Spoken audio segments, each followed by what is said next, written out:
जय श्री कृष्ण भक्तों, कैसे हैं आप। आज सुनिए गीता जी के 5वें अध्याय का महात्म।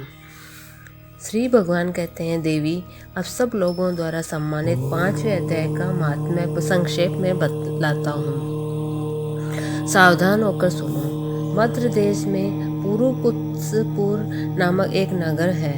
इसमें पिंगल नामक एक ब्राह्मण रहता था। वह वेद पाठी ब्राह्मणों के विख्यात वंश में जो सर्वथा निष्कलंक था उत्पन्न हुआ था, किंतु अपने कुल के लिए उचित वेद शास्त्रों के स्वाध्याय को छोड़कर ढोल आदि बजाते हुए उसने नाच गान में मन लगाया। गीत नृत्य और बाजा बजाने की कला में परिश्रम करके पिंगल ने बड़ी प्रसिद्धि प्राप्त कर ली थी और उसी से उसका राजभवन में भी प्रवेश हो गया।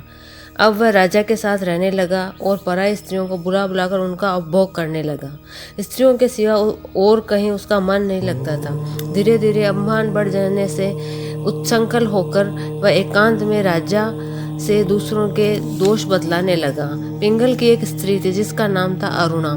वह नीच कुल में उत्पन्न हुई थी और कामी पुरुषों के साथ विहार करने की इच्छा से सदा उन्हीं की खोज में घूमा करती थी। उसने पति को अपने मार्ग का कंटक समझकर एक दिन आधी रात में घर के भीतर ही उसका सिर काटकर मार डाला और लाश को जमीन में गाड़ दिया। इस प्रकार प्राणों से विमुक्त होकर वह यमलोक पहुंचा और भीषण नरकों का उपभोग करके निर्जन वन में गिद्ध हुआ। अरुणा भी बगंदर रोग से अपने सुंदर शरीर को त्याग कर घोर नरक भोगने के पश्चात उसी वन में सूखी हुई। एक दिन वह दाना चुगने की इच्छा से इधर उधर फुतक रही थी। इतने में ही उस गिद्ध ने पूर्व जन्म के वेर का स्मरण करके उसे अपने तीखे नखों से फाड़ डाला। सूखी घायल होकर पानी से भरी हुई मनुष्य की खोपड़ी में गिरे। गिद्ध पुनः उसकी ओर झपटा। इतने में जाल फैलाने वाला बहेलिया ने उसे भी बाणों का निशाना बनाया। उसकी पूर्व जन्म की पत्नी सूखी उस खोपड़ी के जल में डूबकर प्राण त्याग चुकी थी। फिर वह क्रूर पक्षी भी उसी में गिरकर डूब गया। तब यमराज के दूत उन दोनों को यमराज के लोक में ले गए। वहां उसके पूर्व कृत पाप कर्म को याद करके दोनों ही भयभीत हो गए थे। तदंतर यमराज ने जब उनके घृणित कर्मों पर दृष्टिपात किया तब उन्हें मालूम हुआ कि मृत्यु के समय अकस्मात खोपड़ी के जल में स्नान करके इन दोनों के पाप नष्ट हो चुका है। तब उन्होंने उन दोनों का मनोवांछित लोक में जाने की आज्ञा दी।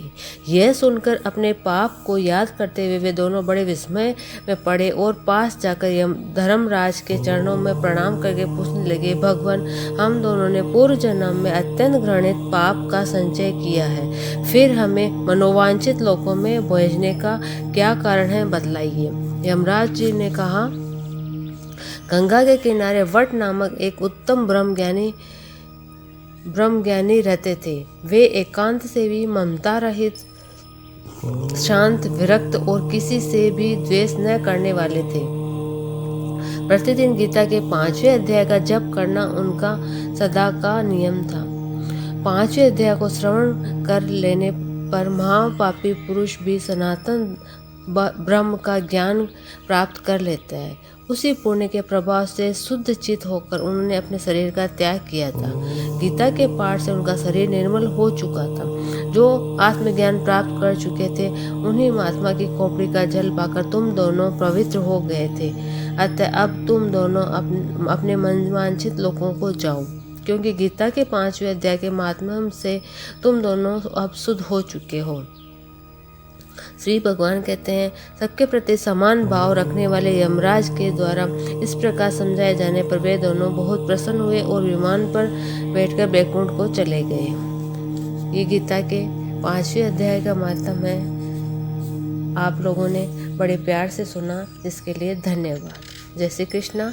और मेरे वीडियो को लाइक कीजिए, सब्सक्राइब कीजिए और ज़्यादा से ज़्यादा शेयर कीजिए। धन्यवाद।